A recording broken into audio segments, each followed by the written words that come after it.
y me incumplió. Presidente, usted me incumplió. No solamente no acabó los cupos indicativos, usted profundizó la corrupción en el Congreso. Usted se dedicó a entregarle las entidades y los ministerios a los más corruptos del Congreso. Y me tocó una labor súper difícil, Adri, y fue hacerle control político al primer gobierno de izquierda en Colombia, por el que además yo voté. Y tomé la decisión consciente de que no iba a acompañar al gobierno en esas cosas y que mi deber, porque además era mi promesa a mis electores, era seguir siendo lo que siempre había sido, una fiscalizadora, una veedora y una mujer que denuncia la corrupción, venga de donde venga. Katy, ¿volviste a hablar con el presidente? Yo solamente hablé con el presidente el día que me uní a su campaña. De resto nunca hablé. Tengo que decirte que la violencia del presidente contra mí me ha traído unas consecuencias de seguridad. ¿Te casaste con el Congreso? He anulado mi vida personal estos 4 años. ¿Cómo es tu relación con Cepeda? Historias, personajes y actualidad sin filtros. Yo soy Adriana Bernal y esto es ¿Quién es quién? Bienvenidos a un capítulo más en ¿Quién es quién? En quienique.com. Hoy les traigo un personaje, una mujer independiente, guerrera, activista, periodista, actualmente congresista, que ha dado una pelea por 4 años, dura, independiente, como los dije. Ya sé, ustedes ya saben de quién estoy hablando, de Katy Jubinao. Katy, bienvenida. Adri, gracias por este espacio, por esta invitación. Qué felicidad volverte a ver, hace rato no te veía. Y un saludo, por supuesto, muy especial a toda la audiencia de Quién y Quién. Bueno, ¿Quién es quién? ¿En quién es quién? De quién y qué. Lo que pasa es que es un poquito como trabalenguas, ¿Quién es quién? De pero ahí quién lo y vamos quién. logrando. Ahí lo vamos logrando.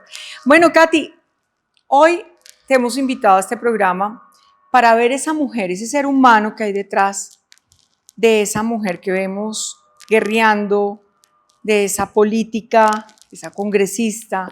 Quiero saber un poco más de la historia de ella, ¿vale? Entonces nos vamos a remontar a tu infancia, de ahí un proceso de cuando estudiaste, en fin. Como les digo, ustedes tienen la cometa, la pita, yo voy dando el aire. Tú vas jalando. ¿Listo? Listo. Dale. Bueno, mi niñez no es muy diferente a lo que hago hoy porque realmente estoy compitiendo en elecciones desde primero de primaria. Me lanzaba todos los años a la representación estudiantil del salón. Entonces, desde muy pequeña tuve, digamos, un alma muy activa, liderando causas, promoviendo causas, también peleando desde niña. Yo estudié en colegio de monjas y le di bastante dolor de cabeza a las monjitas, pero tuve una infancia muy feliz. Y bueno, eso... ¿De dónde eres? Yo nací en La Paz, Cesar. Que toda la gente cree, la gente que sabe que soy costeña, hay gente que no sabe que soy costeña, creen que soy de Barranquilla porque mi familia es de Barranquilla, pero yo nací circunstancialmente en un pueblito del Cesar que se llama La Paz porque mis papás son médicos y estaban haciendo el rural. Y en ese momento me concibieron. Y muy rápidamente me fui para Santa Marta, en donde hice casi todo el colegio. Mis amigas de toda la vida están en Santa Marta. Y después nos fuimos para Barranquilla, allá hice la universidad. Allá también tengo pues mis amigas del alma. Y me vine para Bogotá a los 21 añitos. ¿Qué estudiaste? Comunicación social y periodismo. Yo soy periodista, además también por vocación, me encanta investigar, me encanta destapar cosas, me encanta oler dónde está el torcido. Me encanta ver quién es el que está haciendo mal las cosas y sapearlo. O sea, yo soy fundamentalmente una zapa desde el colegio. Entonces, bueno, nada, simplemente creo que la vida me fue llevando de una a otra cosa. Trabajé en medios de comunicación también. Estuve en El Tiempo, en City TV, en La Luciérnaga de Caracol Radio, donde también tuve un momento muy feliz. Y el activismo ya luego se me empezó como a volver un poquito incompatible con el periodismo. O sea, ya yo era muy activista. Y yo decía, bueno, tengo que tomar una decisión, porque no puedo hacer periodismo tan político. Y fundé una veeduría que se llamaba Trabajen Vagos, porque una de mis inquietudes, yo hice una maestría en Ciencias Políticas en la Universidad Javeriana, y una de mis inquietudes en la maestría fue descubrir que había una cosa que se llamaba el Congreso y que nadie le paraba bolas. y estaban ahí como 300 personajes ganándose unos salarios exorbitantes y realmente a nadie le importaba, nadie sabe quiénes son los congresistas. Y yo dije, me voy a poner a vigilar a esta gente. Y fundé una veeduría y empecé a denunciar pues a los congresistas que no iban a trabajar. Y me encontré con que eran la mayoría. Saqué un listado, inclusive los demandé, les di la pelea y ese proceso me llevó a lanzarme al Congreso. Que el trabajo en vagos no tenía nada que ver con María Fernanda. No, lo de ella era estudien vagos. Exacto, pero es que no, pero yo me aproveché de la fama que cogió el estudien vagos y yo dije, sí, le vas a decir vagos a los chicos que protestan, entonces vamos a ver si ustedes trabajan. Y me di cuenta que eran unos vagos, entonces les puse trabajen vagos. Y llegó un punto, Adri, en donde dije, bueno, yo como ciudadana ya llevo denunciando, haciendo control, haciendo veeduría. Creo que debería intentar ahora transformar las cosas desde adentro de las instituciones. Y dije, ¿y por qué no? El Congreso antes, digamos, para personas como yo, era un espacio negado. Al Congreso antes solamente llegaban los políticos de toda la vida, de familias tradicionales o gente que venía de familias poderosas económicamente. Y pues yo, una chica que nada que ver con eso, de clase media, una familia normal, dije, los espacios políticos también deben ser para nosotros, los ciudadanos de a pie. Y me lancé porque Trabaja en Vagos me ayudó a generar como un movimiento ciudadano digital y construí una comunidad digital muy grande y con esa comunidad digital llegué al Congreso. Yo sí puedo decir que soy una congresista que a través de la movilización digital y el activismo digital logró un lugar en el Congreso de la República. Y esos 4 años de experiencia, bueno, una cosa es, digamos, tú, como dices, soy zapa, zapié. ¿Qué pasa después de eso? ¿Se abre un tema, denuncias y has visto resultados sobre eso?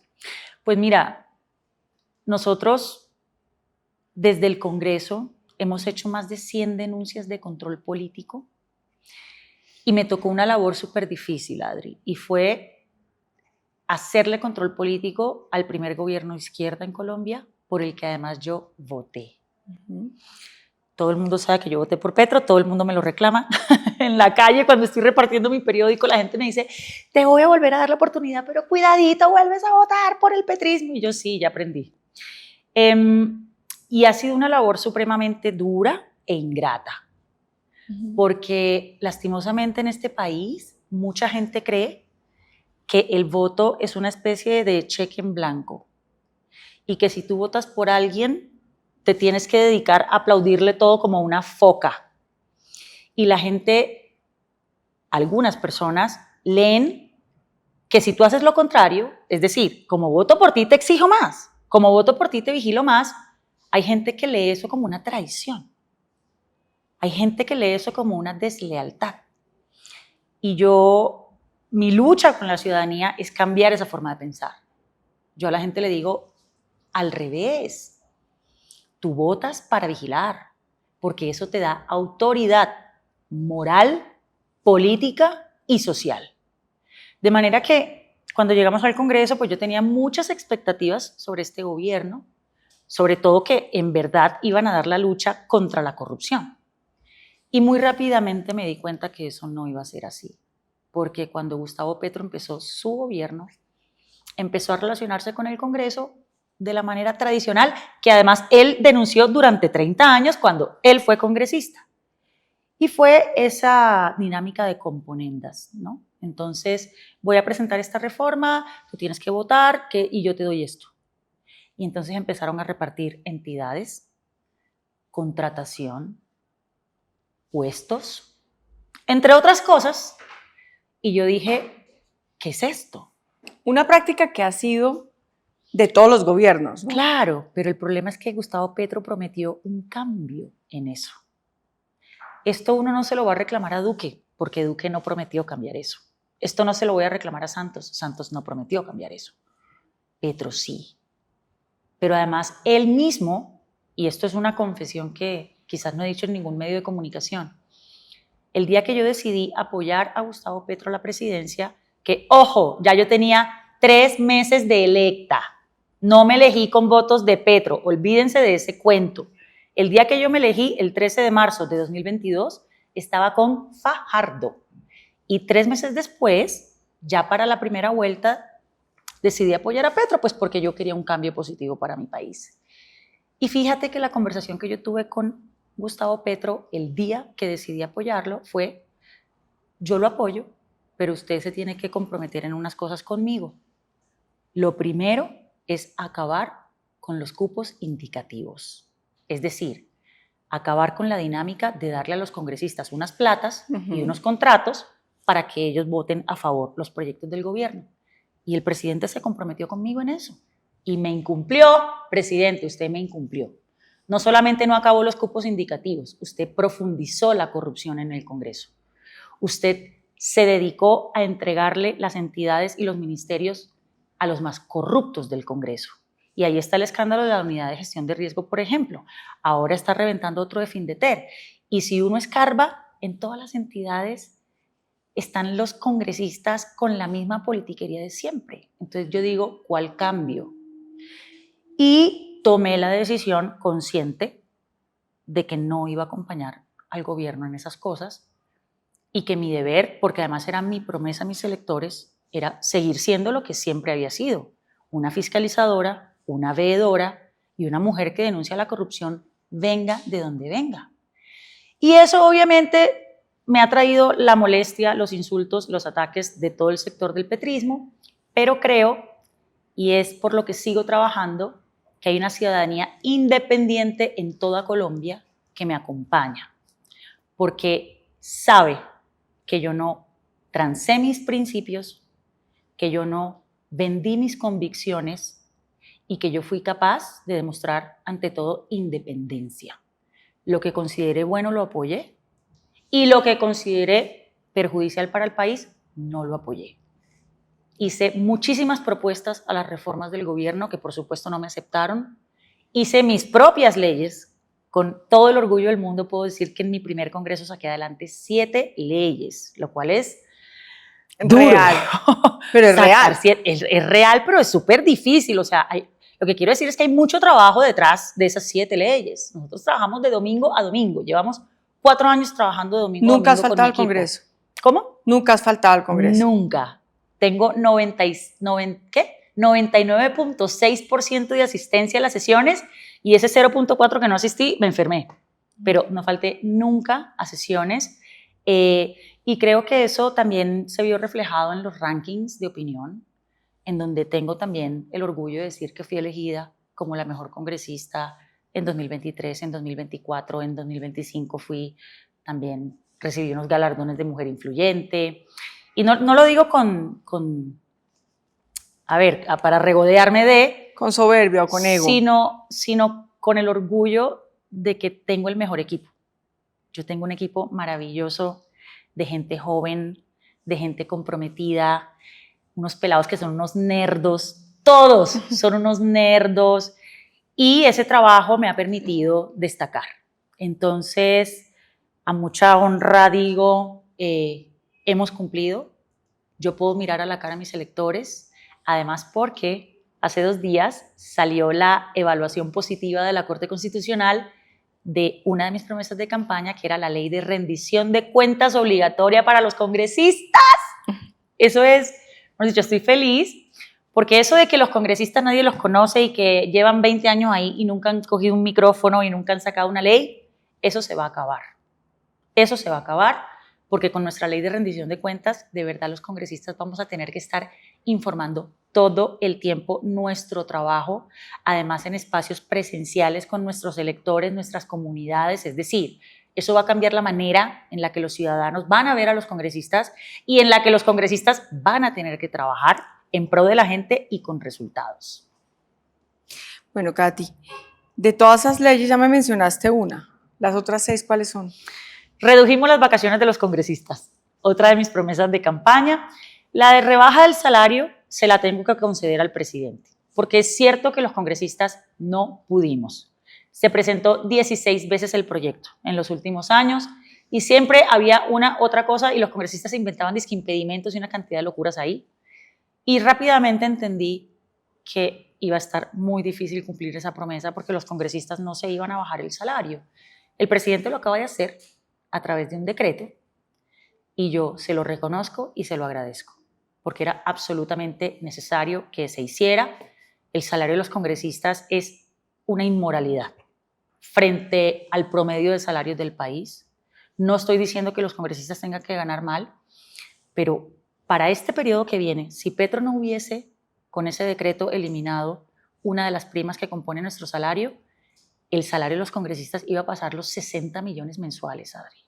60 millones mensuales. Y luego salen congresistas a decir que no le suban a la gente el salario mínimo. Eso no tiene presentación. Eso no tiene presentación. Entonces a mí sí me alegra que nos hayan rebajado el salario, que un salario de 30 millones está bien, es un salario bueno, y el que quiera más plata, entonces que se salga del Congreso y que haga empresa, y que genere riqueza, pero que no venga aquí a robar los recursos de los ciudadanos. Entonces, puedo decir que se redujeron las vacaciones del Congreso, se rebajó el salario, el presidente, y aprobamos la rendición de cuentas. Entonces, en cuanto a las promesas del Congreso, creo que sí se cumplió. Las otras leyes muy importantes son a favor de las mujeres. Soy autora orgullosa de la ley de paridad en los altos cargos del Estado. La gente cree que las leyes de paridad son cuotas y que entonces a las mujeres las están poniendo por cuotas. Eso no es así. ¿Por qué las mujeres tenemos que ocupar el 50% de los altos cargos del Estado? Porque resulta que las mujeres estamos estudiando más que los hombres hoy por hoy en Colombia. Las mujeres son más en la universidad hoy por hoy que los hombres. Y las mujeres nos estamos graduando más de posgrados. Pero cuando vamos a ver quiénes ocupan los altos cargos, ahí sí no están las mujeres, puros hombres. Entonces, no es justo, para empezar. Y segundo, las mujeres son las llamadas, o somos las llamadas a transformar las instituciones públicas, a transformar la política. De manera que esa ley es una absoluta maravilla. Ahora, en todos los cargos directivos del sector público, la mitad son mujeres. Otra ley que sacamos adelante, que es mira, esta es quizás de las leyes más importantes y no le he hecho tanto ruido porque no ha salido la reglamentación, pero ya está la reglamentación en construcción en el Ministerio del Trabajo y es la ley Yo Sí Te Creo. ¿Qué es la ley Yo Sí Te Creo? Cuando una mujer denuncia violencias basadas en género y sobre todo acoso sexual, la gente no le cree. La revictimizan, la culpan a ella, hay quien sabe ya qué estaba haciendo, o es que hay como ya se viste así o asá, y eso pasa en las oficinas, mucho en las empresas y en las universidades. La ley Yo Sí Te Creo es para prevenir y sancionar el acoso sexual en las empresas, en los lugares de trabajo y en las universidades. Y le impone unas obligaciones a las ARLs. En la matriz de riesgos laborales tienen que analizar puesto por puesto dónde hay un riesgo de acoso sexual y allí tienen que diseñar una protección, por ejemplo, cargos secretariales. Y eso ya es, bueno, ya me dices que ya está pronto a... Ya es ley. Simplemente que tiene que salir una reglamentación del Ministerio del Trabajo, pero apenas salga la reglamentación me voy a ir por todas las empresas del país y por todas las universidades del país a hacerle pedagogía a esta ley. Otra ley que sacamos, imagínate tú, que las congresistas no teníamos licencia de maternidad. ¿No tenían licencia de maternidad? No, cuando una congresista tomaba la licencia de maternidad, le quitaban la curul y entraba a ocupar su curul el siguiente en la fila del partido. Y ese personaje que entraba a ocupar su curul le podía literalmente desbaratar el trabajo, echarle al equipo, cambiarle toda la agenda de proyectos, votar al revés todo lo que ella estaba votando en otro sentido. O sea, no era una licencia, sino era una sustitución, temporal del trabajo. Es correcto. Imagínate en pleno siglo XXI. Las mujeres no teníamos licencia de maternidad y por esa vía tampoco ni las concejalas, ni las diputadas, ni las edilesas. Orgullosamente y con David Luna presenté el proyecto de licencia de maternidad para mujeres en corporaciones públicas y lo aprobamos. De manera que ahora las mujeres pueden ser políticas y también pueden ser madres. Y en su periodo de maternidad, de licencia, pueden participar en las sesiones de manera remota, por Zoom, pueden debatir por Zoom, pueden votar por Zoom. Y fue muy bonito además ver a la primera congresista estrenarse esa ley, que fue la congresista Saray Roballo. Ella tuvo bebé y participó en su licencia, en las sesiones, en las plenarias y en todo de manera remota.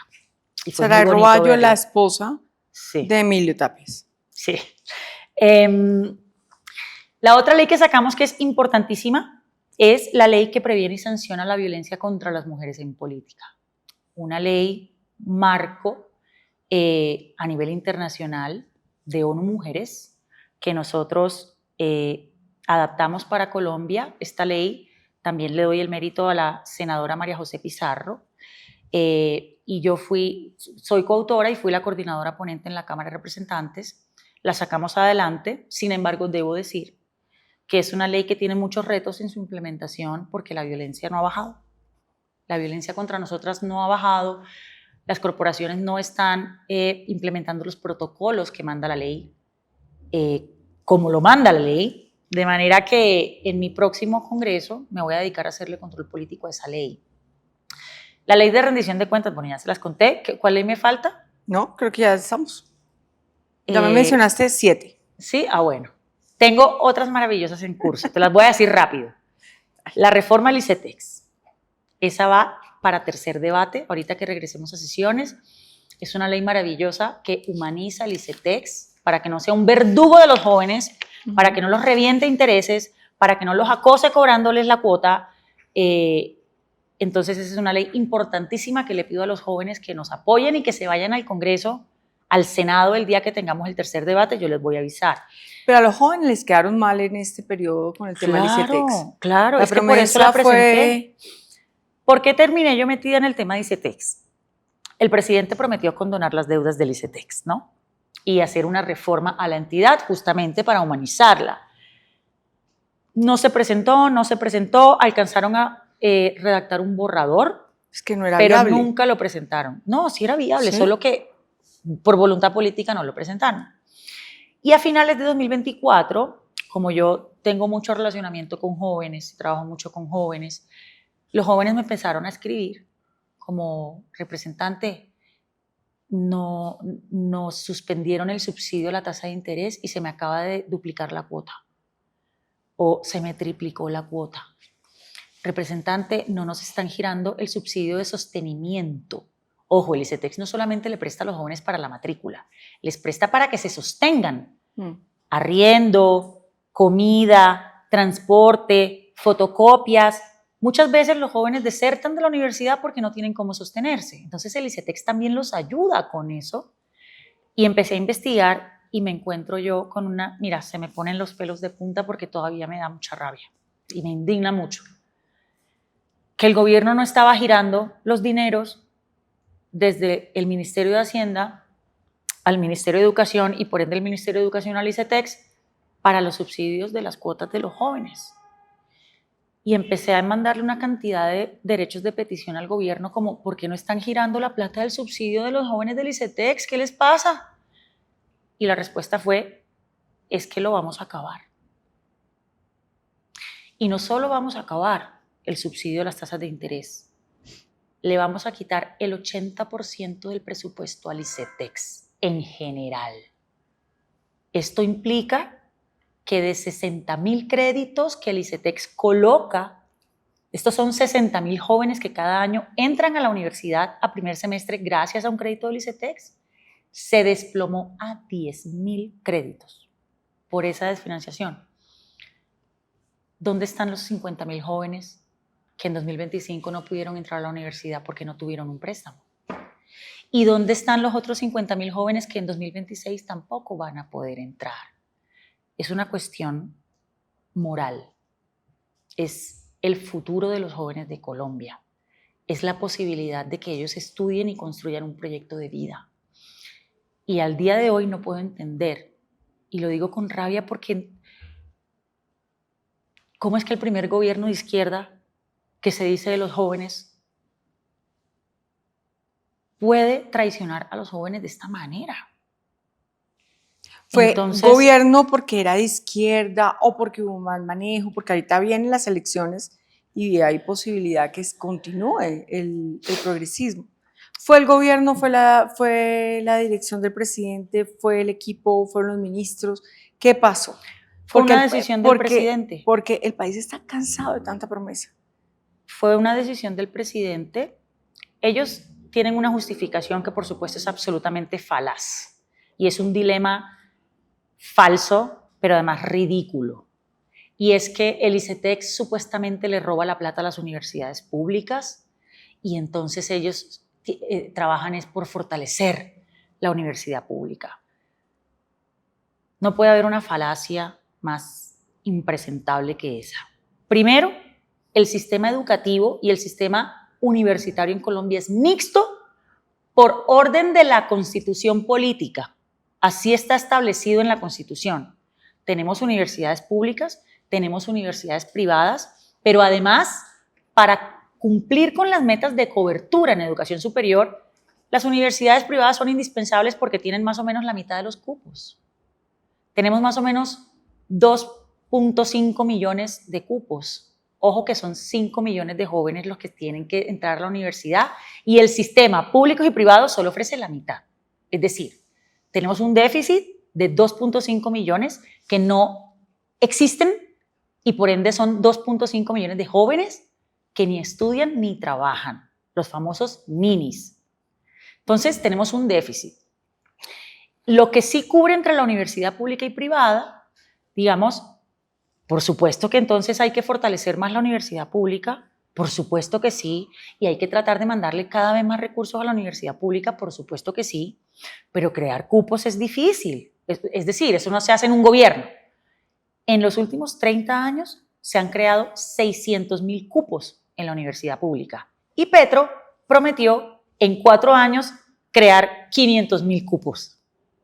Va apenas en 60.000 cupos, va como en el 12% de la meta. Y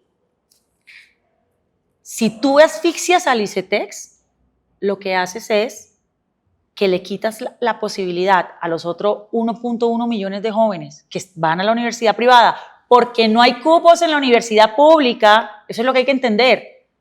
¿Por qué un joven va a una universidad privada? En el caso de que no le gustara la universidad privada. Pues porque a lo mejor no logró un cupo en la universidad pública, porque la universidad pública solamente tiene 1.5 millones de cupos. Entonces muchos jóvenes van a la universidad privada porque no hay más para dónde coger. Y esos jóvenes, estratos 1, 2 y 3, tienen créditos con el ICETEX, que además todos los créditos del ICETEX en un 90% son para estratos 1, 2 y 3. Entonces cuando tú asfixias al ICETEX con el falso cuento de que le estás mandando toda esa plata a la universidad pública, lo cual es mentira, porque es que hay presupuesto para las dos cosas, tú no estás atacando a ningunos ricos negociantes de la educación, como dicen ellos.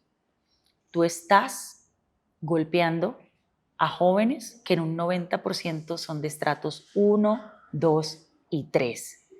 Esa es la canallada que está cometiendo este gobierno. Y yo le pido a los jóvenes que entiendan que tenemos un sistema mixto, que tenemos que fortalecer ambos, que hay que fortalecer la universidad pública y que eso no va en contra de fortalecer el ICETEX, porque el ICETEX se va a necesitar por mucho tiempo, porque sencillamente las universidades públicas no están en capacidad de ofrecer todos los cupos. Y además, también te voy a decir por qué. Porque en Colombia, en la Constitución, también hay una figura que se llama la libre elección.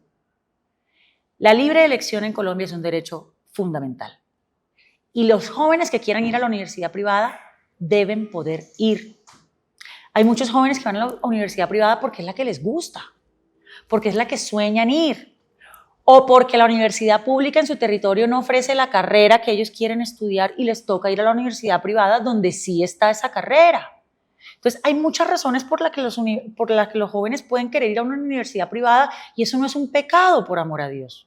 Lo que tiene que hacer el Estado es ofrecerles mecanismos financieros, artículo 67 de la Constitución, para que esos jóvenes puedan acceder a la universidad. Entonces, por eso terminé yo metida en el tema de ICETEX y entonces dije, si el presidente no presenta la reforma del ICETEX, la presento yo.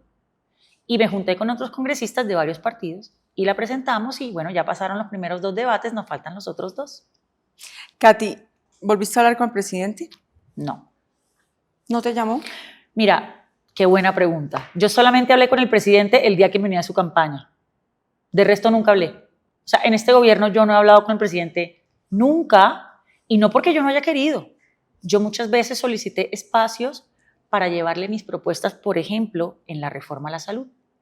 Yo tenía 60 propuestas concretas. ¿Nunca te dio? Nunca. ¿A través de quién solicitabas esas citas? En ese momento a través de Laura Sarabia, cuando nadie la conocía. Ella apenas estaba como ahí llegando al Congreso y nos dijeron, mira, esta chica es el enlace con presidencia. Y entonces nosotros en el Partido Verde, además, me acuerdo que le mandamos una carta al presidente a través de ella. La bancada completa nos queríamos sentar con el presidente. Pasaron 4 años y nunca acusó recibo ni siquiera. Y ahí fue cuando me di cuenta que al presidente no le interesaban los argumentos y que el presidente iba a imponer sus reformas a punta de dádivas y a punta de componendas, porque para eso sí le abría la puerta a los congresistas en presidencia, para ir a negociar los puestos que les iban a dar y qué contratos les iban a dar. Para eso sí el presidente le abría la puerta a los congresistas. Katy, ¿por Twitter te contesta o no? Ah, sí, eso es lo único que sabe hacer, insultarme por Twitter.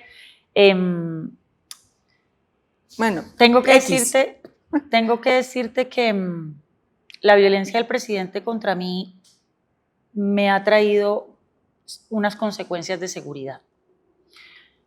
El presidente en un consejo de ministros en octubre, al aire, en horario prime, dijo que yo no tenía derecho a demandar al ministro Florian por incumplir la cuota de paridad, porque yo lo tumbé con una demanda.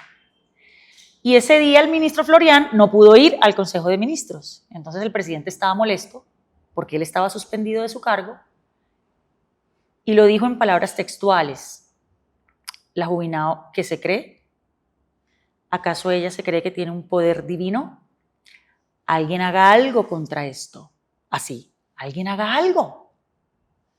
Cuando un presidente dice, alguien haga algo en contra de alguien, eso es una orden que los violentos interpretan de una manera muy compleja. Y una semana después de que el presidente hizo eso, me llamaron de Palacio, fíjate. Me llamó el ministro Benedetti a comunicarme que al presidente le había llegado información de que yo estaba en la mira de los grupos armados ilegales y que me tenían que reforzar un esquema de candidato presidencial. Yo tengo un esquema en este momento como el que tienen los candidatos presidenciales, muy grande, y ha sido muy difícil. Ha sido muy difícil. Yo, a través de un derecho de petición, le pregunté al presidente de todas las maneras que me diera detalles sobre esa situación. ¿Cuál grupo ilegal? El ELN, la Segunda Marquetalia, y además, ¿cuál es la información concreta que usted tiene de que me van a matar? Porque así me lo dijo el ministro Benedetti, tenemos información de que te van a matar. Y al día de hoy el presidente no me ha respondido. Y yo nunca supe cuál era el grupo que me quería matar. Luego, como a la semana, salió el presidente con un trino diciendo que los que me iban a matar era la Junta del Narcotráfico, que al día de hoy nadie sabe eso qué es, y que supuestamente 17 organizaciones criminales se habían reunido en Cúcuta a planear el atentado. Esto tampoco lo he dicho en medios. Yo estoy haciendo una campaña con chaleco antibalas todo el tiempo.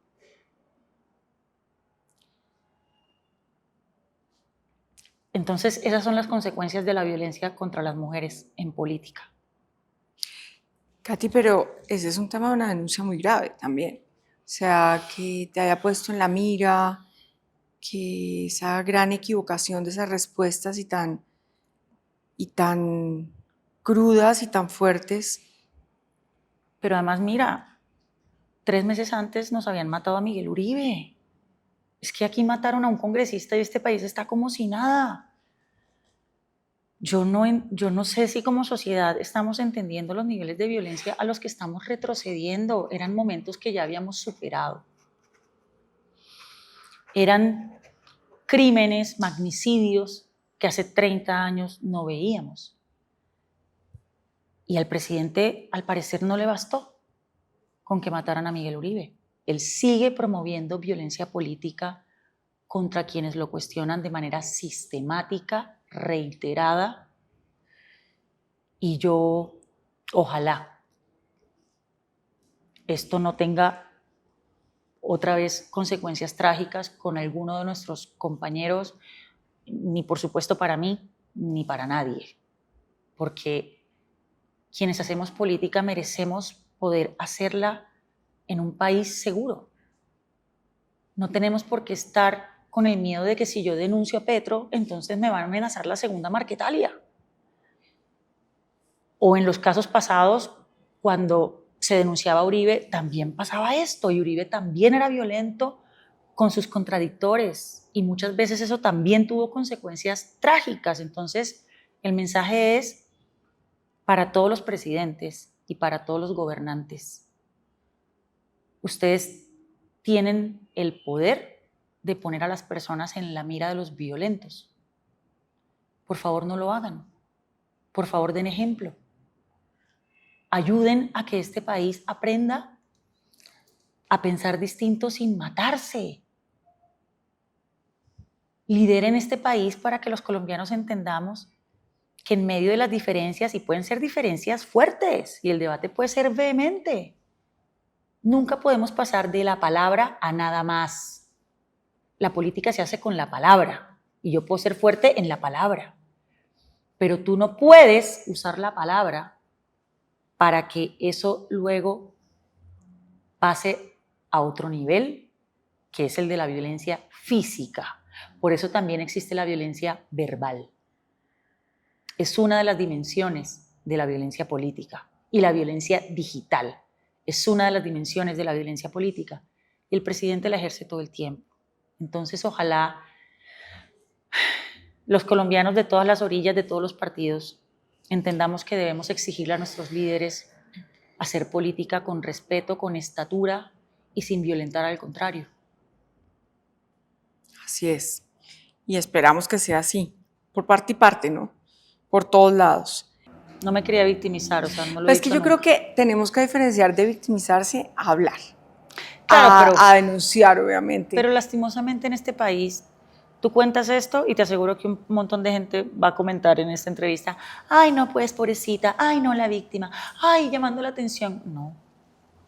No he querido tocar este tema para no generar ese comentario, pero bueno, ya estamos en la recta final de la campaña y en esta conversación creo que vale la pena traerlo. Pues te agradezco que lo hayas hecho, que te hayamos generado esa confianza para hacerlo. Yo espero que sea transitorio. Ojalá que, no sé, pasen las elecciones y esto se tranquilice y ya me desmonten ese esquema, porque vivir así es duro. ¿Cómo es tu vida, Katy? ¿Cómo es tu vida diaria? ¿Cómo no vida... tengo. Familia, ¿cómo es esto? Mira, esa es otra súper pregunta, porque quienes me conocen saben que llevo 4 años entregada en alma, vida, espíritu, cuerpo y corazón al Congreso de la República. ¿Te casaste con el Congreso? Me casé con el Congreso. He anulado mi vida personal estos 4 años. Mis amigos lo saben, me lo critican. ¿Te lo reclaman? Mi familia también, porque pues uno en teoría debería tener un balance entre tu trabajo, cualquiera que sea, y tu vida personal. Pero fíjate que no he logrado cómo hacerlo, porque ha sido un congreso muy difícil en donde todos los días sale algo. Todos los días hay un escándalo, todos los días hay un anuncio chocoloco de Petro, y entonces no puedo descansar. Literalmente yo no puedo descansar. Todo el tiempo me toca estar revisando con qué fue lo que salió el gobierno esta vez. Ahora viene la reforma tal, ahora viene la reforma no sé qué, ahora viene la reforma no sé qué. Me toca estudiar 50 temas a la semana para poder dar los debates con rigor. A eso súmale todas las investigaciones que yo hago. Yo siempre estoy manejando como 10 investigaciones al tiempo. Y cuando vine a ver, se me pasaron los 4 años y no hice nada más que trabajar en el Congreso. Pero no es mi plan para el siguiente Congreso. Sin embargo, quieres repetir, ¿no? Sí, pero estoy decidida a a balancear mucho más, a retomar mi vida personal, con mis amigos, aceptarle alguna invitación a algún pretendiente, que literalmente no he tenido tiempo de hacerlo, y de estar más con mi familia. Y de estar más con mi familia, realmente no es mucho más que eso, es estar más con mis amigos, estar más con mi familia, dedicarme tiempo a mí. No he ido al gimnasio, yo hacía deporte, yo jugaba basquetbol de niña y tampoco he tenido tiempo ni siquiera de ir al gimnasio, o sea, y me ha pasado factura. Este ritmo de trabajo me ha pasado factura, he estado enferma, descompensada, pero pues también me lo he gozado mucho. ¿Qué esperas que pase ahora? Obviamente ganar las elecciones, pero con el tema de la parte presidencial.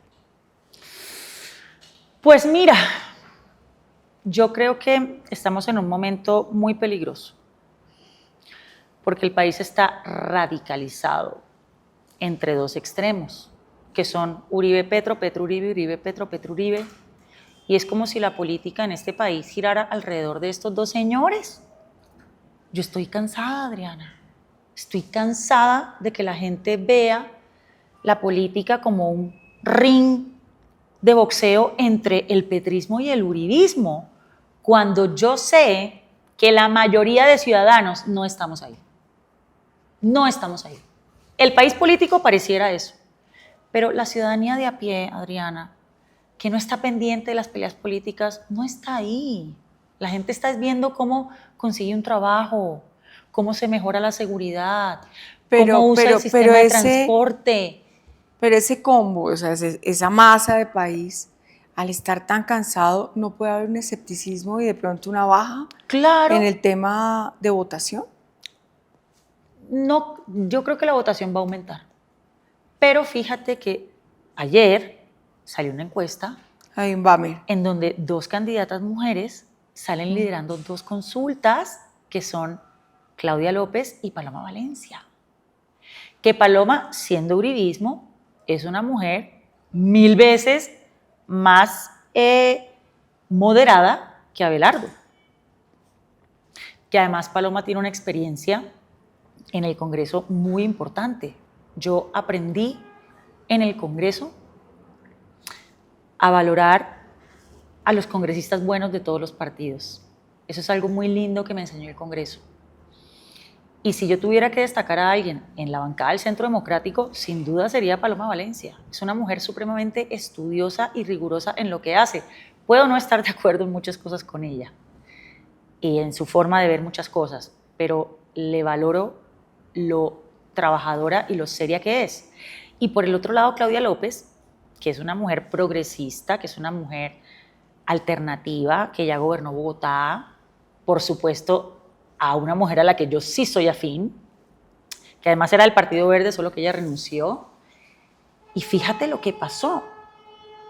Todos los candidatos hombres, fíjate esto, llevan un año despreciándola y rechazándola. Y ninguno quiere estar con Claudia López. Le han hecho los ataques más absurdos, como que Claudia es Petro. Por favor. Los que conocen a Claudia López saben que está a kilómetros, años luz de Petro. Empezando porque Claudia López sí es una mujer disciplinada que trabaja y sí es una mujer estructurada académicamente. Petro no. Claudia López es doctora PhD de Northwestern en Chicago. O sea, Claudia López es una mujer muy política, pero además es supremamente técnica.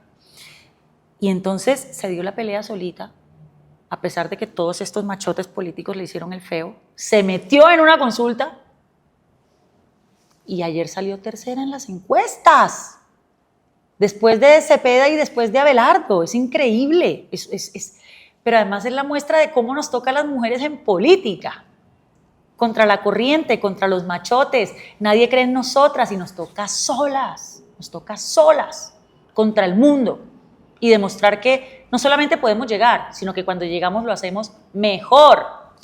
Pero entonces eso me da esperanza, Adri. Ok. Que Paloma y Claudia sean las eventuales ganadoras de sus consultas y que el país vea que no estamos simplemente con dos opciones, que es Cepeda y Abelardo. Eso me da esperanza. ¿Cómo es tu relación con Cepeda? ¿Hay o no hay? Yo con el senador Cepeda tengo una relación de mucho respeto. De hecho, cuando yo salí electa al Congreso, él me llamó. Esto tampoco nunca lo he contado. Esto es una buena anécdota. Acá confesiones. Mira, esta anécdota es buenísima. Y ahora que no se vayan a poner bravos los petristas. El senador Cepeda me llamó y me dijo, Katy, felicitaciones, no sé qué. Oye, yo quiero unirme a tu propuesta de reforma al Congreso, que era bajar el salario, la rendición de cuentas, reducir las vacaciones, las cosas que ya hoy son una realidad. Y yo le dije, claro, senador Cepeda, de una, hagámoslo. Y en ese momento, pues el Partido Verde y el Pacto Histórico no estaba así reventado como estamos ahora. Y el senador Cepeda también invitó a Gustavo Bolívar, porque Gustavo Bolívar también tenía el tema de la promesa de rebajar el salario y tarará. Total, nos unimos los tres y presentamos la reforma al Congreso, empezando legislatura en 2022. Pero imagínate, y aquí viene la anécdota, que Gustavo Bolívar dijo, pongamos que la reducción del salario empiece en 2026, porque si la ponemos para que arranque ya, es inconstitucional, porque a nadie le pueden cambiar las reglas de trabajo cuando ya firmó el contrato. Así seas un congresista, tienes un contrato laboral con de representación a tus electores y hay unas reglas laborales que nos aplican a todos. Entonces, él decía, los congresistas que ya nos elegimos a este periodo con la expectativa legítima de que el salario es tanto, si lo bajamos en el transcurso de este periodo, la Corte Constitucional lo tumba. Y bueno, yo consulté con mi equipo jurídico y me dijeron, sí, es probable. Y yo no le vi ningún problema, yo dije, no tuve el olfato en ese momento. Yo le dije, bueno, listo, pongámoslo en 2026 y así garantizamos que esa cosa quede en firme. Pues el día de la rueda de prensa, que eso es un video que anda por ahí, estábamos los tres así sentaditos. Y entonces Gustavo Bolívar es el que cuenta que lo vamos a poner desde 2026, no sé qué, no sé qué. Se acaba la rueda de prensa y a mí se me empieza a reventar mi celular. Y era toda la bodega del petrismo linchándome porque yo, Katy Jubinao, que era la que había prometido rebajarme el salario, ahora me lo iba a rebajar cuando ya yo no estuviera, es decir, cuando ya yo me hubiera ido. Y empezó este ataque bodeguero y yo dije, ¿pero esto qué es? ¿Pero cómo así? Si lo presenté con ellos tres. Pues imagínate que el senador Cepeda, yo le empecé a llamar al teléfono, porque además me empezaron a buscar los medios de comunicación, o sea, se armó una tormenta impresionante y yo comencé a llamar al senador Cepeda para pedirle ayuda de que por qué me estaban insultando los petristas a mí y además para decirle que pusiéramos la cara a los tres en los medios de comunicación. El senador Cepeda se perdió 3 días. Duró 3 días sin contestarme el celular. Y a Gustavo Bolívar no lo llamé porque yo, la verdad, con él sí no tengo una buena relación, pero con el senador Cepeda sí. Y en ese momento me di cuenta que me usaron. En ese momento me di cuenta que me usaron. Ellos me buscaron a mí para presentar el proyecto. Ellos propusieron, por razones técnicas y jurídicas, que fuera en 2026, y luego el petrismo armó con eso un ataque contra mí. Entonces, senador Cepeda, yo le tengo ese reclamo. Y bueno, y ya en el Congreso, obviamente, ya yo me he alejado mucho de ellos. Pues porque simplemente ellos entienden el control político del presidente como una traición a ellos, como si yo fuera el partido de ellos y como si yo me hubiera elegido con Petro. O sea, yo no le debo a Petro lo que ellos sí le deben a Petro, yo no se lo debo. Entonces, lastimosamente, pues la relación con los congresistas del Pacto Histórico está muy fracturada, incluido el senador Cepeda. Sergio Fajardo. Ay, a Fajardo lo he acompañado muchas veces. Pero también tengo que decirle que si él en este punto no ha entendido que el centro se tiene que unir y él sigue tercamente en su estrategia de que él solo y siempre solo, en una además posición que a veces se siente un poquito soberbio. Se lo digo con cariño, profe, ahora no se vaya a poner bravo conmigo. Pero se siente soberbio porque un poco la posición de él es yo voy solo y todos únanse a mí.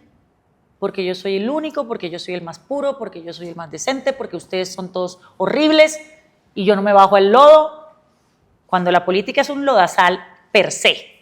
Y todos los que estamos en política estamos en un lodazal y nos toca hablar entre todos y con todos los partidos y sobre todo en el Congreso, que si tú quieres sacar adelante una ley, pues tienes que tener los votos de todos los partidos. Entonces, esa posición que es un poquito, a mi juicio, sectaria por parte del profe Fajardo, ellos lo defienden, que esa es su estrategia, que es legítimo. Claro, es su estrategia, tal cual. Pero yo creo que en este momento hay que pensar en la estrategia para el centro político, no en términos de una sola persona. ¿Pero la hay? Pues pareciera que Claudia López sí la está construyendo. Pareciera que Claudia López sí la está construyendo, porque Claudia sí entendió que en el tarjetón, si ella no se metía, el centro no tenía opción en las consultas. ¿Cómo el centro no va a tener opción en las consultas?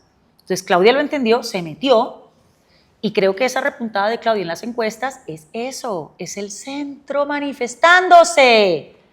Es el centro diciendo, menos mal, ahora hay una opción en la bendita consulta que no es ni la izquierda ni la derecha, es el centro.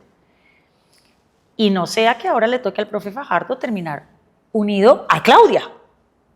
Sería maravilloso, además. Imagínate si se unieran el profe Fajardo y Claudia López, y ya no con la mujer de vicepresidenta, sino con la mujer de presidenta. Y el vicepresidente Fajardo. Sería maravilloso y sería, sería un milagro para este país que surgiera esa tercería y que quienes no estamos ni en la derecha ni en la izquierda, ni con el petrismo ni con el uribismo, tuviéramos una opción. Bueno, Katy, yo creo que nos has ilustrado muy bien. Veo a la gente un poco confundida con el día de la votación, porque el tarjetón, o sea, la forma, ha faltado un poquito de pedagogía. Muchísimo. Sí, los tarjetones siempre son muy enredados, sobre todo los del Congreso. Los de presidencia son facilísimos, están las caras de todos y todo el mundo ve y ya. El de este año está más enredado. Pero el enredo con los tarjetones del Congreso de la República es que son muchísimos candidatos, En la Cámara de Representantes somos 184 candidatos más o menos. Y en el Senado son 100 candidatos. Entonces, el candidato, el tarjetón de Senado tiene 100 candidatos por partido. Es del 1 al 100. Entonces, cada partido tiene su logo, su casilla y 100 números al lado. Entonces, la gente no vota por una cara y se enreda. Y a veces no sabe ni cuál es el partido. Y dice, ¿cuál es este partido? O saben el número, como dices tú, no saben el partido. O saben el partido y no tienen ni idea del número. Y lo marcan mal. A veces la gente cree que puede votar por 2 personas. Y entonces marca uno y marca otro. No, si usted vota por 2 personas, se lo anulan. Solamente puede votar por uno. Y en el caso de la Cámara Bogotá, somos 18 representantes a la Cámara. Entonces hay 18 puestos. Y va del 101 al 118. Entonces, sale el loguito y salen los 18 números al frente. En mi caso, mi logo es el girasol, Partido Verde, y soy la cabeza de lista. Es decir, soy el primer número que aparece al lado del logo, que es el 101. Entonces, si quieren votar por mí, tienen que marcar X en el girasol, que es el logo del partido, y X en el 101. Si marcan otro número, no están votando por mí. Y si marcan 2 veces, se anula el voto por mí. Entonces, por favor, voten bien. Pueden ir a mis redes, ahí yo les tengo varios videos de cómo votar. Bueno, Katy, vamos a la segunda parte del programa. Son estas tarjetas. Tú vas a coger esas tarjetas y las puedes revolver, las puedes sacar como en la forma que tú quieras y vas a sacar 10 tarjeticas, de una en una. Palabra, lo que se te venga a la cabeza. A ver. 10. Y revuélvelas. Así revueltas y tal. A ver. Bueno. 1, 2, 3, 4, 5, 6, 7, 8, 9 y 10.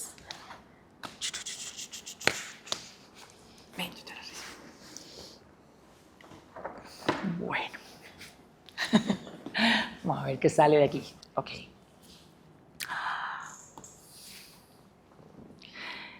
Lo que me define, aunque la gente no lo vea así. La gente siempre me ve brava, peleando.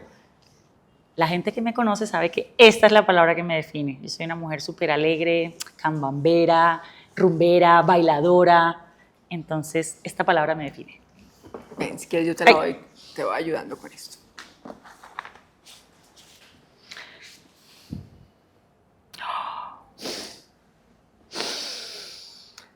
Ay, siento culpa por haber votado por Petro. Sé que esto me va a traer todos los insultos de los petristas, pero siento culpa porque siento que le creí a un hombre que sobre mármol juró que no iba a intentar acabar con la Constitución de 1991. Y a pesar de que mucha gente me dijo, Petro sí lo va a intentar hacer, porque es que a Petro le molestan los controles, a Petro le molestan las cortes, a Petro le molesta el Banco de la República, él va a ir por una constituyente que le permita hacer todo lo que él quiera hacer. Y yo, no, él juró sobre mármol, no. Y acaba de firmar hace poquito, creo que el decreto que convoca a la Asamblea Nacional Constituyente o algo así. No, de repente me estoy equivocando, pero firmó un acto administrativo como para oficializar eso. Entonces, obviamente no me puedo sentir más culpable, porque yo creo que la Constitución del 91 es la principal conquista social de este país. Una Constitución que se hizo pensando en la pluralidad, en la diversidad de esta nación, que reivindica a los campesinos, que reivindica a los pueblos afros, que reivindica a los indígenas, que además surgió de un proceso en donde efectivamente había un clima de acuerdo social en la ciudadanía. Y además fue muy bonita porque fue una constitución tripartita, en donde los líderes constituyentes representaban 3 visiones distintas. Y ese ambiente no existe hoy. Petro quiere acabar con la Constitución no para que Colombia avance. El único objetivo de la Asamblea Nacional Constituyente de Gustavo Petro es minar la separación de poderes y el Estado de Derecho. Pero además Petro dice una cosa que es absolutamente ridícula, y es que va a acabar con la Constitución para profundizar la Constitución. Si usted quiere profundizar la Constitución de 1991, presidente Petro, lo que tiene que hacer es cumplirla, profundizarla, seguir desde el Congreso promoviendo proyectos en favor de la ciudadanía. Eso es lo que hay que hacer, no acabarla. Entonces, sí, tengo mucha culpa con los ciudadanos y les acepto todo el reclamo de los que me dicen, te lo dije y te lo advertí.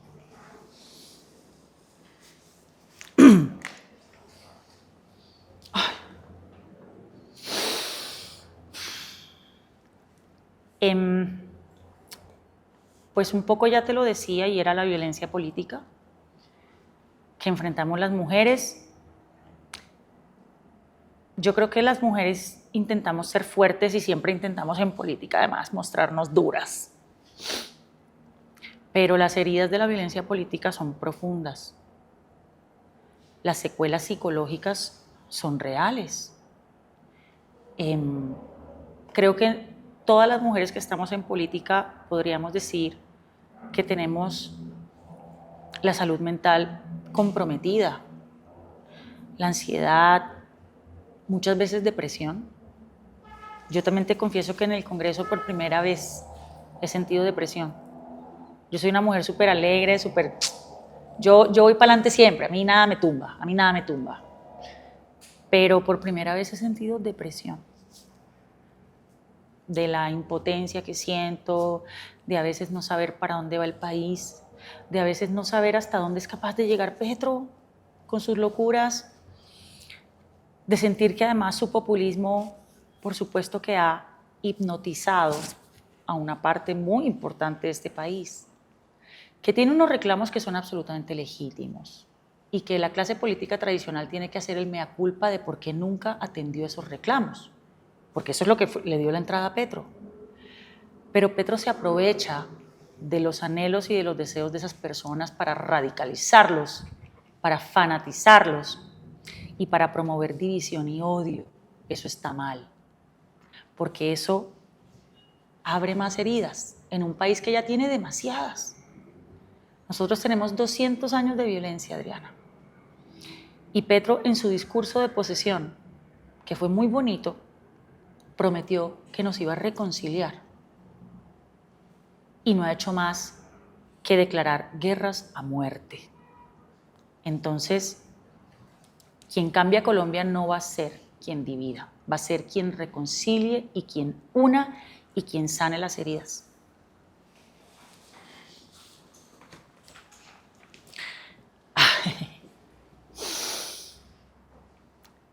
Dignidad es lo que me sostiene.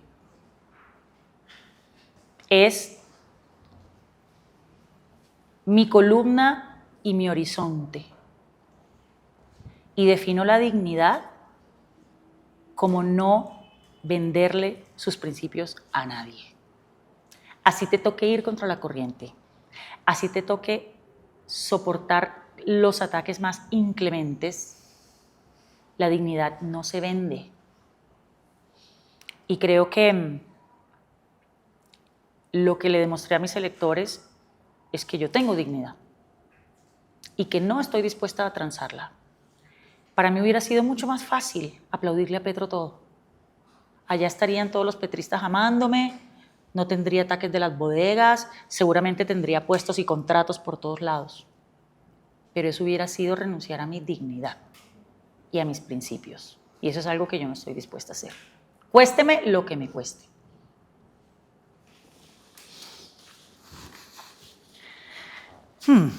Ay, no, otra vez. Pues es lo que queda de las heridas. Las cicatrices, pero las cicatrices también nos recuerdan las luchas que hemos dado. Y tengo varias cicatrices, pero cada una responde a una lucha. Y a una lucha que di con dignidad, con convicción y con respeto por mis electores, de manera que las llevo con orgullo también.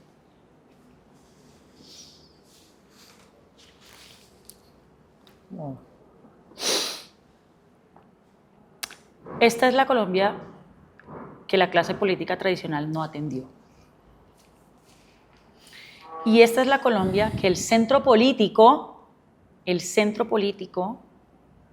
tiene que atender. Petro no tiene el monopolio de la Colombia profunda. El petrismo no tiene el monopolio de el pueblo, o de los pobres, o de los vulnerables, o de los nadie. El centro político debe estar en capacidad de gobernar para todos, de instalar una narrativa distinta, no de fractura, no de división, sino de reconciliación. Y la reconciliación en este país solo es posible si atendemos a esta Colombia, si le llevamos salud, si le llevamos educación, si le llevamos seguridad, porque lastimosamente el retroceso que tenemos por culpa de la paz total, algo que yo he denunciado en el Congreso, y el fortalecimiento de todos los grupos ilegales, la noticia de hace días del Clan del Golfo, imagínate, el ELN, el Estado Mayor Central, todos los grupos fortalecidos, presidente Petro, eso afecta a los que usted dice defender. Eso le está haciendo la vida invivible a los que usted dice defender. Entonces, que sea el objetivo del centro político transformar la Colombia profunda, pero sin populismo, sin instrumentalizar las necesidades de la gente, sin aprovecharse de las necesidades de estas personas para ideologizarlas de manera fanática y sectaria. No, a la Colombia profunda tenemos que llegar con propuestas serias, con propuestas viables, con propuestas técnicas y por supuesto con propuestas que vengan de ellos mismos y que incorporen sus voces. Y yo creo que la derecha no los atendió. Eso es una realidad. Y Petro los instrumentalizó. Entonces, ¿cuál es la misión del centro? Reparar estas dos cosas y de verdad transformar esta Colombia con salud, con educación, con vivienda, con agua, con servicios públicos, pero con resultados. No con carreta, no con marchas a toda hora, no con propuestas de Asamblea Nacional Constituyente, con políticas públicas efectivas y resultados para esta población. Eso es lo que puede hacer el centro político y esa es la diferencia que el centro político puede hacer.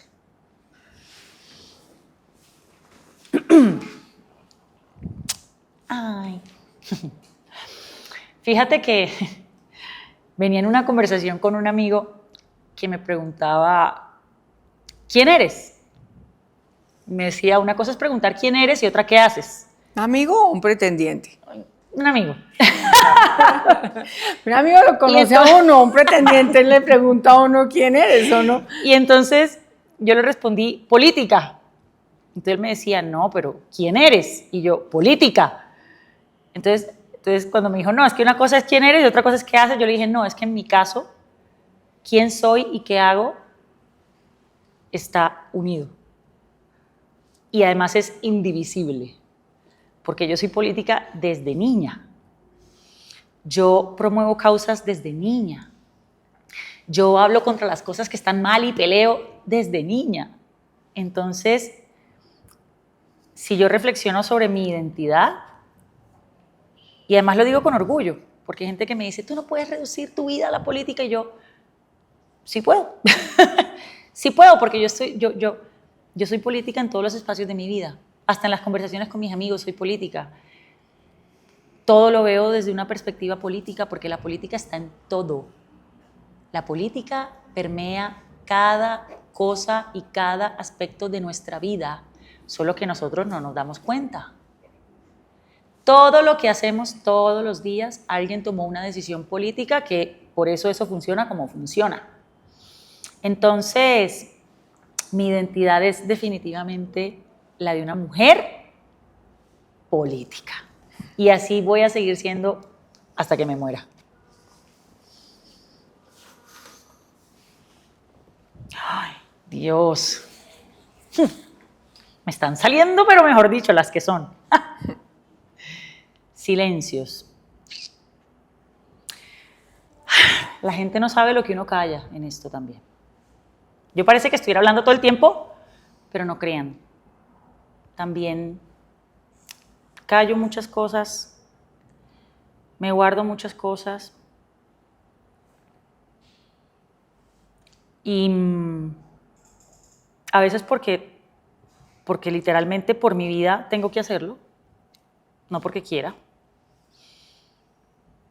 Pero esta es una herramienta de la que quiero aprender a hacer más uso en el siguiente congreso.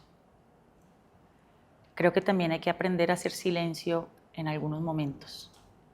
No todo el tiempo tengo que estar denunciando todo a toda hora, por todo, en todo momento. Creo que es una manera vertiginosa de vivir que me ha comprometido un poco la salud y mi vida personal, como ya te conté.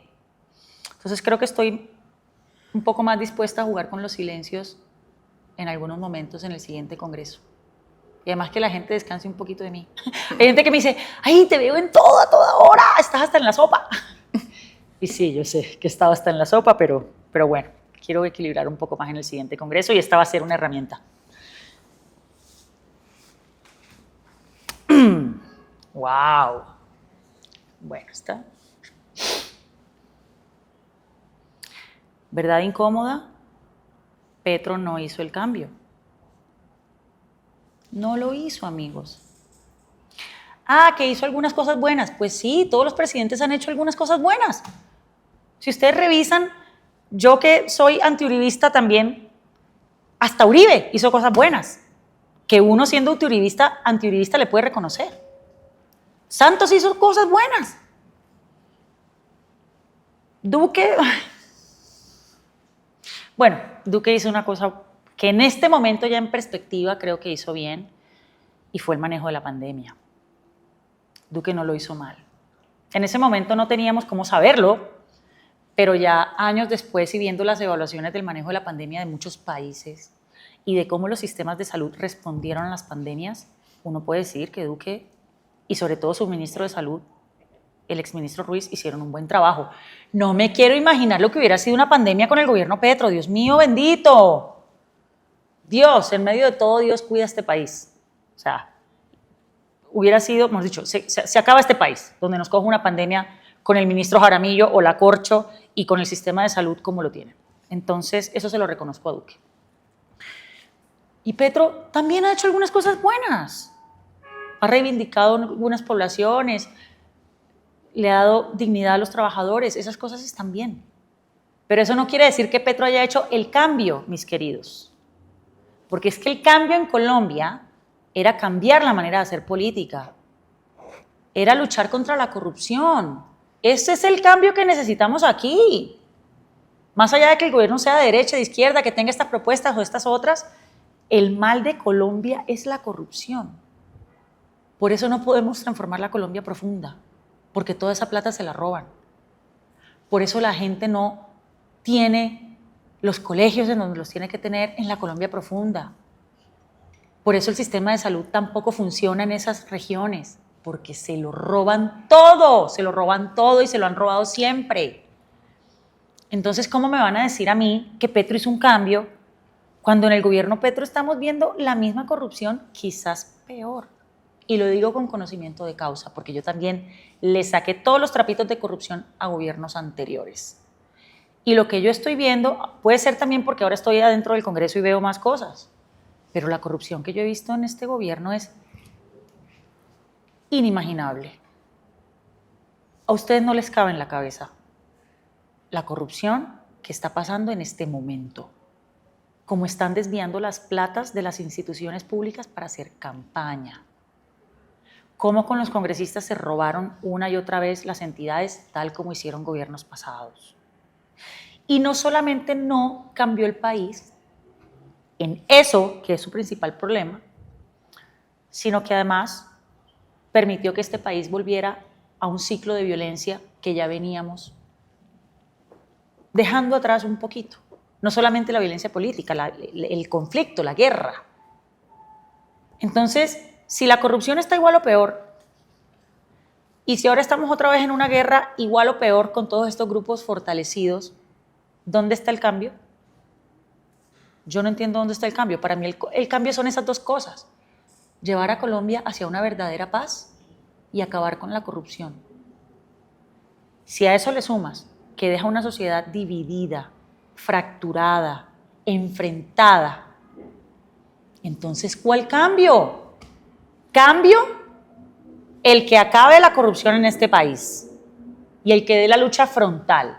Cambio el que transforme la manera de relacionarse con el Congreso y que promueva las deliberaciones con argumentos y no con contratos, sino con puestos. Eso sí sería tremendo cambio. Cambio el presidente que de verdad, con procesos de paz serios, logre minar a estos grupos canallas, infames, y de verdad los disminuya y le permita a la gente vivir con mayor seguridad. Eso es un cambio. Eso es un cambio. Cambio el presidente o la presidenta que haga una revolución de las MIPYME y que le permita a todos los ciudadanos emprender, hacer empresas, generar riqueza, generar empleo, no declarándole la guerra a las empresas, no declarándole la guerra al sector privado. Entonces a mí me da mucha pena con los que dicen que Petro hizo un cambio, Petro no hizo un cambio.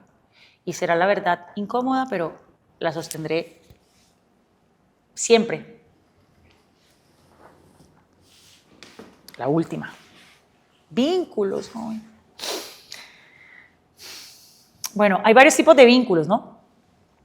Aprovecho para decir una cosa. Como los petristas me armaron un ataque que dice que yo tenía tentáculos con las EPS y me hicieron un meme allá con un pulpo. Esos memes que me han hecho me dan mucha risa. Se da la oportunidad para decir que yo nunca he tenido ningún vínculo con el sector salud de nada, ni con las EPS de nada. Yo no conozco al primer gerente de una EPS, con eso te digo todo. Y en el trámite de la reforma a la salud, por decisión propia, tampoco me senté con ninguna EPS. Los congresistas naturalmente se sentaban con las EPS para escucharlas, para tener las versiones de todos. Yo no me senté con las EPS nunca. Y la gente que conocí del sector salud, la conocí en el trámite de la reforma. Académicos, expertos, exdirectivos del sector, que fue con las personas además que estudié la reforma. Yo me rodeé de todos los expertos y académicos que pude para entender un tema tan complejo como era la reforma a la salud. Por eso me opuse desde el primer momento, porque es una reforma nefasta. La reforma a la salud dice defender unas cosas y dice promover unas cosas, y en el articulado es todo lo contrario. Es una reforma pro corrupción. Y se los digo porque hay un artículo en la reforma que plantea que se le puede girar la plata a los hospitales y a las clínicas de las facturas de las atenciones en salud sin auditorías. Lo dice explícitamente, a 30 días sin necesidad de auditorías vinculantes. Es decir, si una clínica se quiere inventar 30 facturas de 30 operaciones de cadera que no hizo, cada una a 30 millones de pesos, le pasa la cuenta a la ADRES y esa plata se la van a dar según la reforma a la salud. La reforma a la salud no cambia la forma en cómo se eligen los gerentes de los hospitales públicos, que es la peor politiquería. ¡Ja! Hay EPS corruptas, pero no hablemos de los hospitales públicos. Todos son cuota de un congresista. Los alcaldes hacen política con los hospitales públicos. Los gobernadores, sobre todo, hacen política con los hospitales públicos. Los cogen de fortín burocrático. Y de eso sí no hablamos, ¿cierto, presidente Petro? De la corrupción en el sistema de salud en los actores públicos. Y la reforma ni cambia la forma como se eligen esos gerentes, que siempre son unos politiqueros, no todos, pero muchos. Y además no ayuda a transparentar en nada el manejo de los recursos en los hospitales públicos. Entonces es una reforma, pero vean, mala. Todos los petristas que defienden la reforma a la salud no se la han leído. Léansela para que ustedes mismos vean las perlas que hay ahí. Entonces no tengo ningún vínculo con EPS. Bueno, y hace poquito la Fiscalía logró que 3 bodegueros tuvieran que rectificar a mi favor. Y 3 bodegueros petristas, que fueron de los que más me atacaron con ese cuento, que dice que yo me había vendido las EPS, hágame el bendito favor, tuvieron que retractarse. Hay algunos que me dicen, pero es que el Partido Verde recibió financiación de Keralty, que yo no sabía que era Keralty cuando me elegí, yo no tenía ni la más remota idea. En el trámite de la reforma a la salud me enteré que Keralty es como el holding empresarial de Sanitas EPS. Y entonces al Partido Verde le aparece una donación en la campaña de 2022 de Keralty, creo que como por 20 millones de pesos, una cosa así.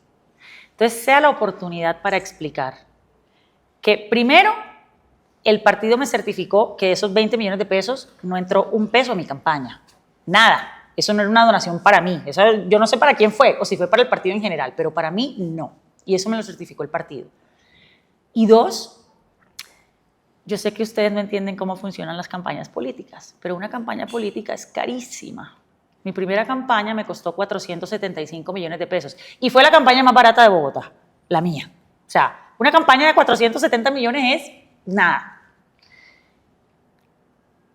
Y mi campaña fueron créditos del partido y de un banco, que todos me los quitaron luego con la reposición de votos. O sea, a mí de mi reposición de votos no me quedó un peso, todo fue para pagar los créditos, porque yo me financié con créditos. ¿Ustedes creen que 20 millones de pesos de Keralty para un partido que tenía como 200 candidatos al Congreso financia una campaña? Por supuesto que no, es absolutamente ridículo, marginal. Las campañas necesitan recursos 1000 veces más grandes que eso. De manera que, además, para que los petristas ya paren con este cuentico, si ustedes insisten en que a mí me financió Keralty porque Keralty le metió una plata al partido, entonces también habrían financiado a la representante Marta Alfonso, que también es del Verde y fue la ponente de la reforma a la salud. Entonces también habría financiado al senador Inti Asprilla, porque el senador Inti Asprilla es del Partido Verde. O sea, con ese argumento, entonces todos los congresistas petristas del Verde también estarían financiados por Keralty, y a ellos sí ustedes no le dicen nada, me lo dicen a mí. Entonces, no tengo ni he tenido, y les digo algo, También tomé la decisión en esta campaña, en donde tengo un poquito de más recursos, que ya la gente me conoce más y me hacen donaciones, tomé la decisión de que a mi campaña no entra un peso del sector salud, ni uno. No lo acepto. Fue una decisión que tomé con la gerencia de mi campaña y de hecho yo no le acepto dinero a mucha gente y a algunos sectores. Y ahí está incluido el sector salud para que sepan. Mis otros vínculos de los que quisiera hablar, de los bonitos, es los vínculos con mis amigas, que son las que me han sostenido en este congreso. Perdónenme por ser tan ingrata.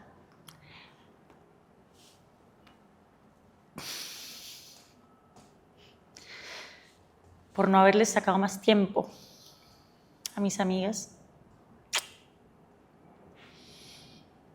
Y por no haber podido estar ahí cuando me necesitan durante estos 4 años. Pero son ustedes las que me han sostenido. Siempre que he tenido una crisis en el Congreso, como mis papás están en Barranquilla, recurro a mis amigas. Y a pesar de que yo no he estado disponible muchas veces, ustedes son lo más importante para mí porque ustedes siempre han estado ahí.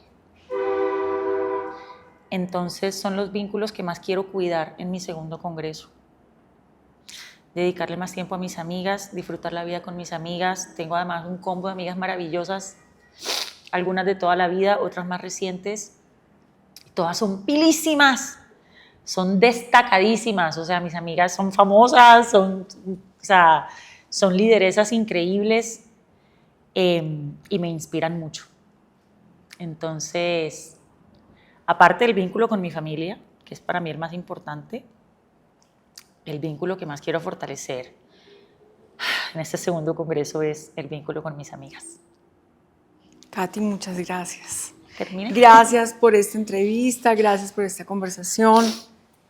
Vimos a una Katy que no es la que está peleando dura, en plenaria. guerrera, pero también emocional y también... Ay, sí, yo soy muy llorona. Ay, no, yo lloro por todo.